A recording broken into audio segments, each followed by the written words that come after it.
پھر اس کے بعد اللہ رب العزت نے اپنے انعامات میں سے ایک انعام کا ذکر فرمایا. آپ دیکھیں قرآن کریم میں اللہ رب العزت نے جا بجا اپنے انعامات کا تذکرہ فرمایا ہے، مگر کہیں پر بھی اپنے کسی انعام کا احسان جتلا کر تذکرہ نہیں کیا.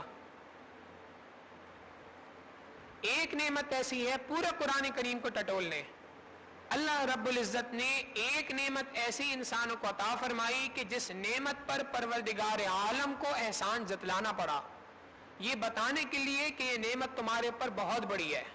اس نعمت کا تذکرہ اللہ رب العزت نے اس بارے میں کیا. فرمایا لقد من اللہ علی المؤمنین اذ بعث فیہم رسولا، تحقیق اللہ رب العزت نے انسانوں کے اوپر احسان فرمایا جب اللہ رب العزت نے ان پر خود انہی میں سے ایک رسول کو مبعوث فرمایا. نبی علیہ الصلوۃ والسلام کی بعثت یہ اتنی بڑی نعمت ہے، اللہ رب العزت نے اس پر انسانوں پر احسان جتلایا. پھر اس کے بعد اللہ رب العزت فرماتے ہیں وَلَا تَحْسَبَنَّ الَّذِينَ قُتِلُوا فِي سَبِيلِ اللَّهِ أَمْوَاتًا، اللہ کے راستے میں جو لوگ مر جائیں، جو لوگ قتل ہو جائیں، تم ان کو مردہ نہ کہا کرو. بل احیاء عند ربهم بل احیاء ولکن لا تشعرون، یہ زندہ ہیں لیکن تمہیں اس کا علم نہیں ہے.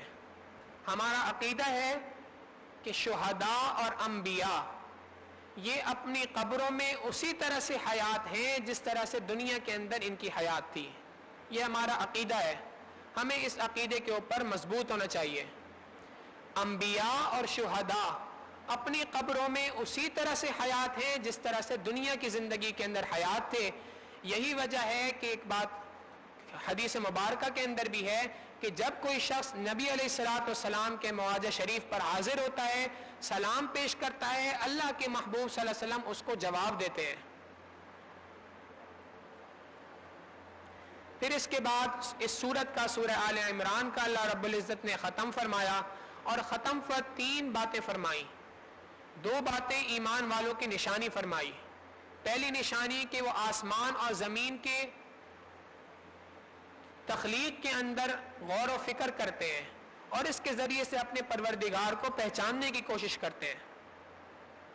اور دوسری فرمائی الذین یذکرون اللہ قیاما وقعودا وعلی جنوبہم، ایمان والوں کی نشانی یہ ہے کہ یہ کھڑے بیٹھے لیٹے ہر حال میں اللہ رب العزت کا ذکر کرتے ہیں.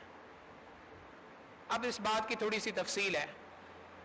سیدنا عائشہ صدیقہ رضی اللہ تعالیٰ عنہ فرماتی ہیں کان النبی صلی اللہ علیہ وسلم یذکر اللہ تعالی فی کل احیانہ، نبی علیہ الصلوۃ والسلام ہر وقت اللہ رب العزت کا ذکر کرتے رہے.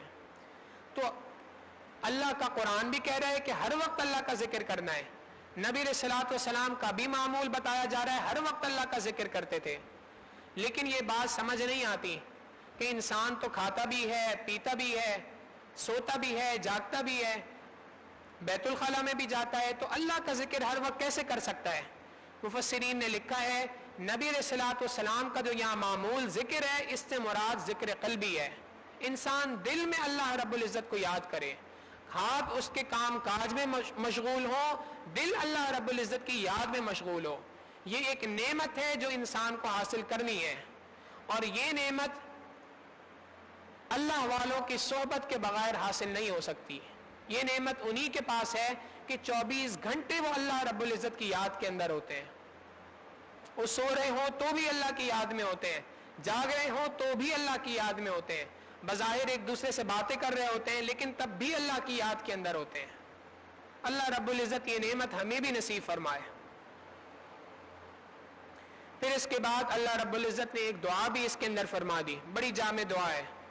ربنا، ایمان والوں کی نشانی ہے کہ وہ اس دعا کو پڑھتے ہیں، ربنا انک من تدخل النار فقد اخزیتا، اے اللہ جس کسی شخص کو آپ نے آگ کے اندر داخل فرما دیا وہ تو تحقیق رسوا ہو گیا.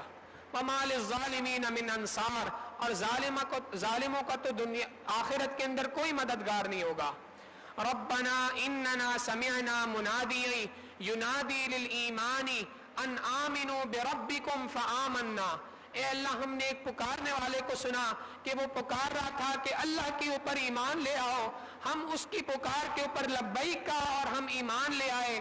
اب اے اللہ ربنا فاغفر لنا ذنوبنا، اللہ ہماری مغفرت فرما دیجئے، ہمارے گناہوں کو معاف کر دیجئے، وکفر عنا سیئاتنا وتوفنا مع الابرار، اے اللہ ہمیں نیکوکاروں کے اندر سے اٹھا لیجئے۔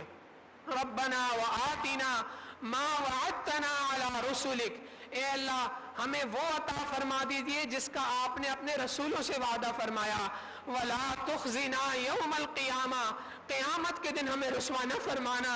انک لا تخلف المیعاد، آپ کبھی بھی وعدہ کی خلاف ورزی نہیں کرتے۔ آپ نے جب یہ دعا سکھائی ہے، اے اللہ اب قیامت کے دن ہمیں رسوا نہ فرمانا۔ قیامت کے دن اگر انسان کے نام اعمال کو کھول دیا گیا، تمام انسانوں کے سامنے تو انسان رسوا ہو جاتا ہے۔ آپ سوچیں، ہم دنیا کے اندر دو بندوں کے سامنے کی ذلت کو برداشت نہیں کر سکتے، قیامت کے دن جب ہمارے والدین بھی ہوں گے، اساتذہ بھی ہوں گے، ہمارے مشائخ بھی ہوں گے، ہمارے رشتہ دار بھی ہوں گے، تمام لوگ ہوں گے، حتیٰ کہ نبی علیہ الصلوۃ والسلام کی ذات مبارکہ بھی ہوگی، اگر ان کے سامنے ہمارے نام اعمال کو کھول دیا گیا، ہمارا حشر کیا ہوگا؟ اللہ رب العزت سے دعا کرنی چاہیے۔ اور اللہ رب العزت نے یہ بات فرمائی کہ ایمان والوں کی نشانیوں میں سے ایک نشانی یہ ہے کہ وہ اس دعا کو مانتے ہیں، یعنی اگر کوئی شخص اس دعا کو مانگے گا، اس دعا کے مانگنے سے اس کا مؤمن ہونے کی دلیل قرآن عظیم الشان بن جائے گا۔ لہٰذا ہمیں چاہیے کہ ہم ان دعاؤں کو اپنی دعاؤں میں شامل کریں۔ نبی علیہ الصلوۃ والسلام کا معمول تھا تہجد کے لیے جب اٹھا کرتے تھے تو اس آل عمران کے آخری رکوع کی تلاوت فرمایا کرتے تھے۔ ہم عام دنوں میں اگر ہمارے لیے مشکل ہوتا ہے، رمضان المبارک میں تو ہمارے پاس یہ موقع موجود ہے، ہم اس رمضان المبارک کو اپنے لیے قیمتی بنائیں اور اس رکوع کی تلاوت کرنے کا معمول